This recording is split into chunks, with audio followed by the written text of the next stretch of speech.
Hello, everyone. Just taking a break between my work, and this is the Concerned Citizen. My name is Matthew Rivera, and I am really nervous about today's interview between Joe Biden and George Stephanopoulos of ABC News.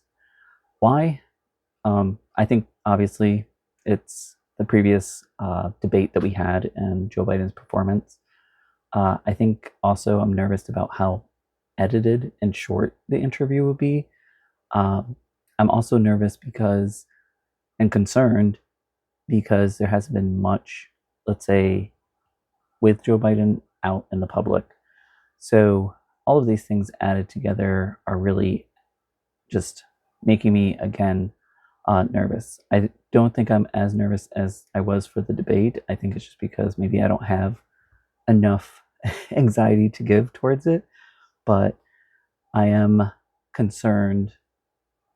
Uh, I think one of the things that I'm concerned with is if Joe Biden, let's say, does stay on the ticket, is it enough to sway independents and other voters who went away from Joe Biden?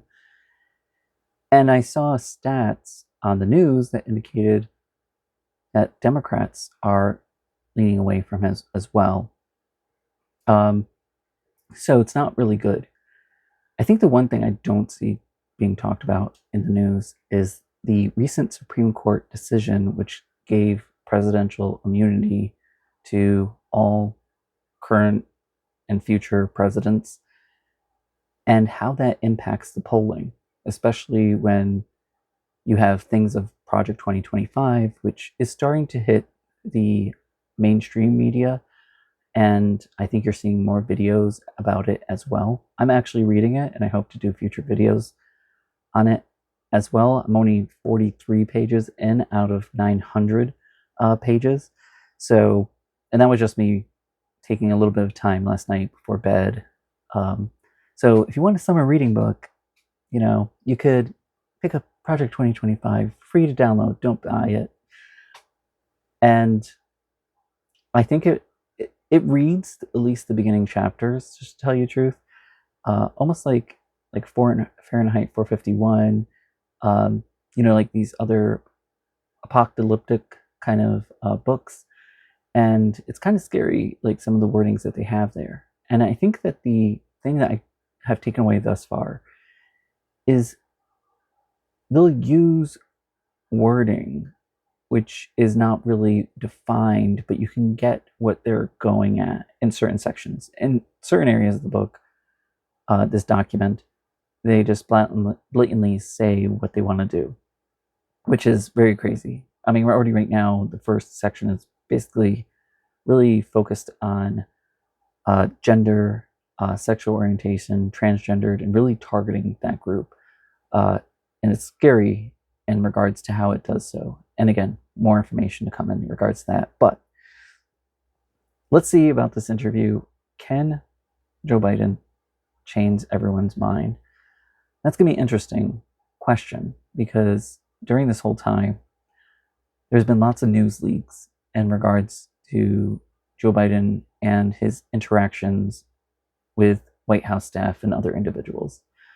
So, and it hasn't helped.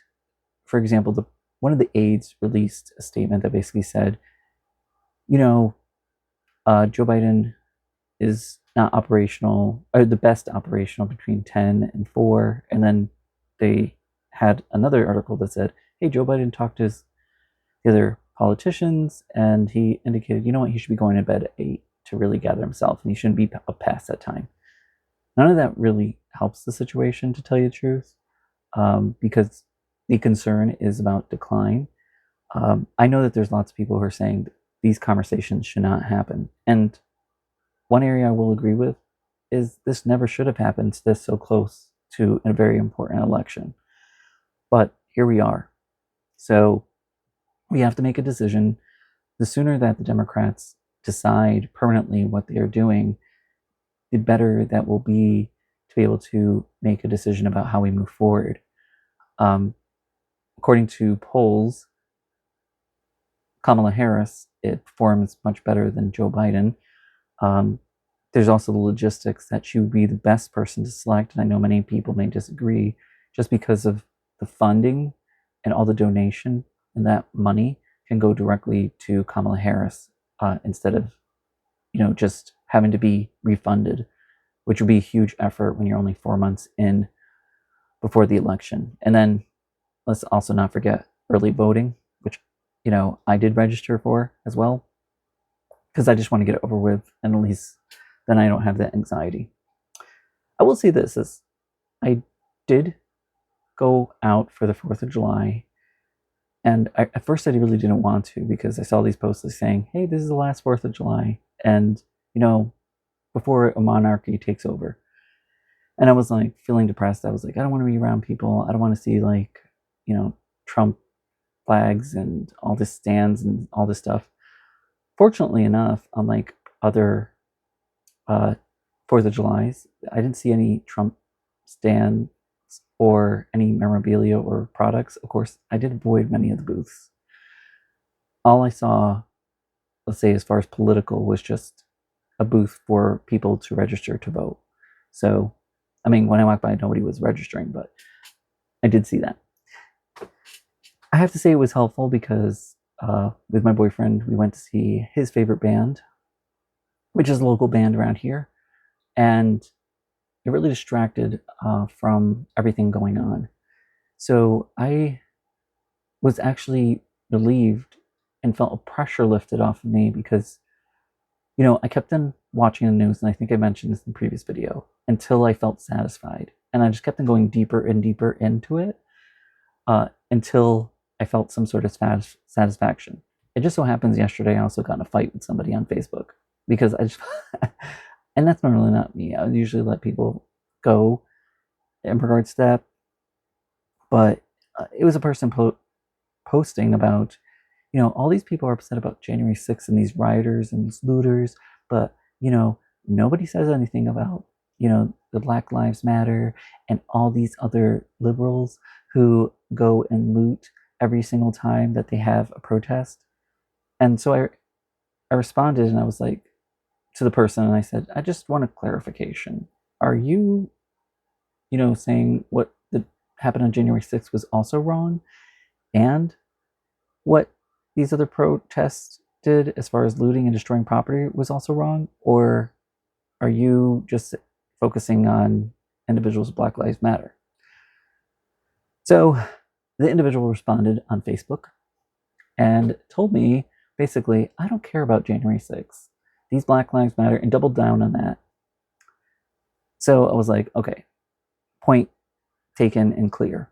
I did respond, and I quickly deleted it. I basically said, I agree with you. Like, people who riot and loot should be arrested, including MAGA individuals, the KKK, and Proud Boys, and see how they responded to that. But then I said, you know what? It's not worth it.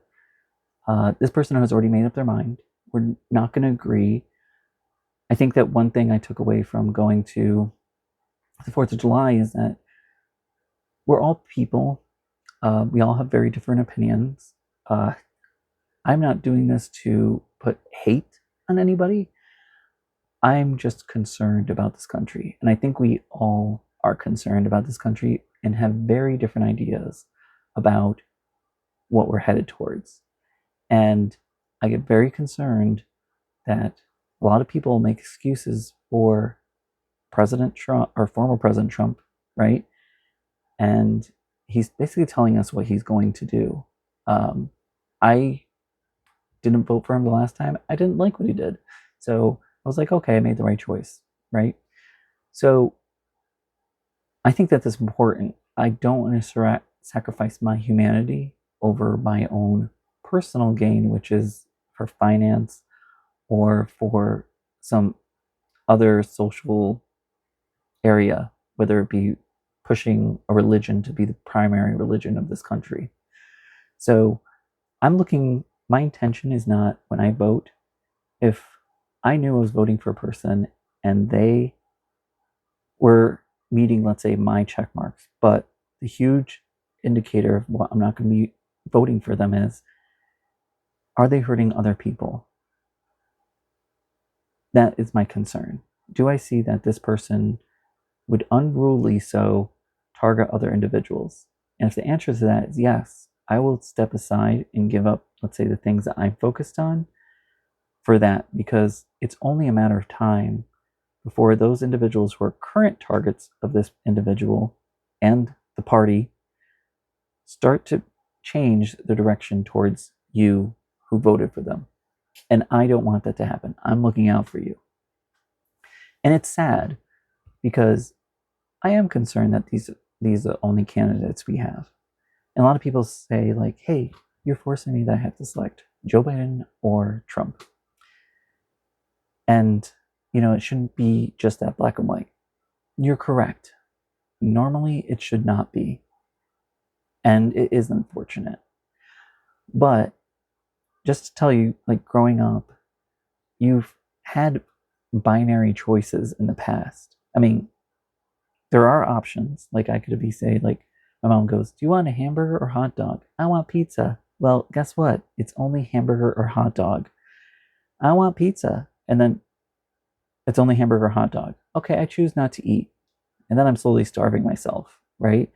Because my voice, I didn't get a piece of that pie of the puzzle. And people are going to go, well, once you're elected, they're not going to listen to us. Let me put this out here.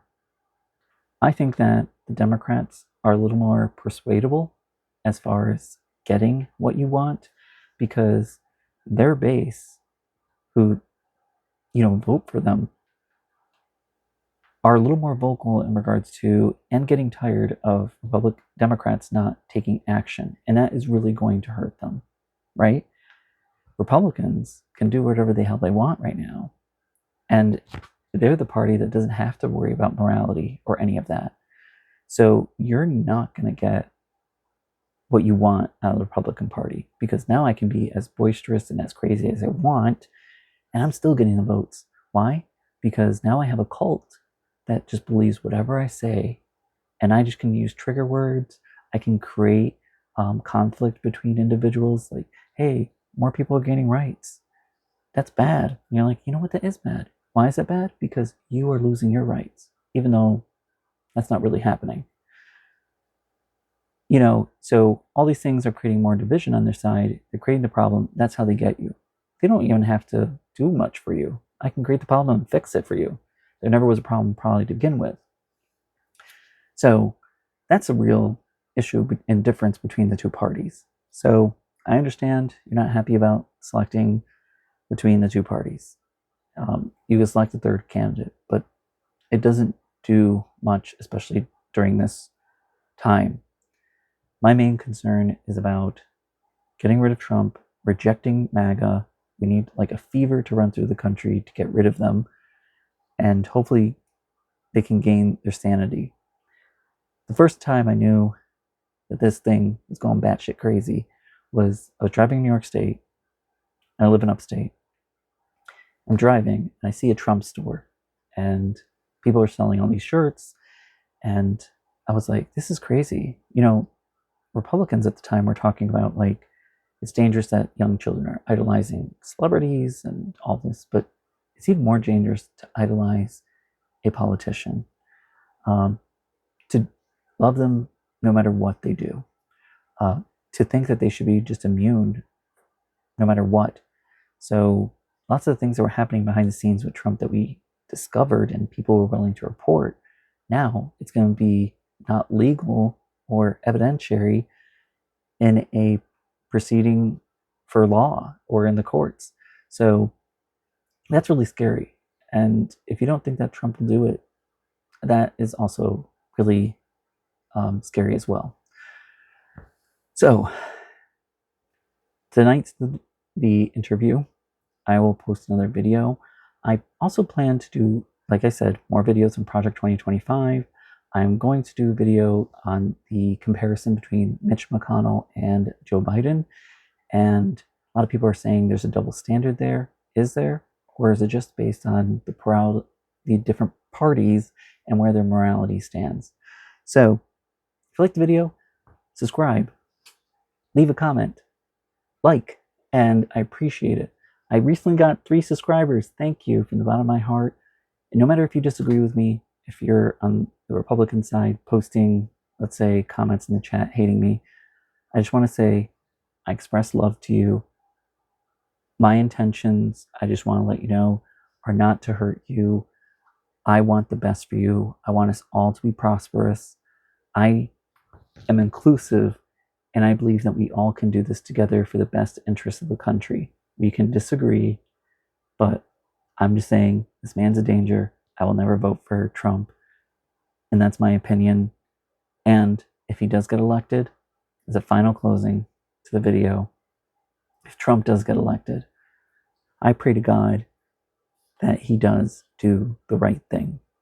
I hope that he's not influenced by Project 2025. I hope that he's not influenced by his own anger and selfishness and need for revenge, and he takes the higher road. I have very high doubts on that, but that's what I pray for if he does get elected. So, thank you all. Stay safe, and until next time, enjoy the rest of your day. Thank you. Bye.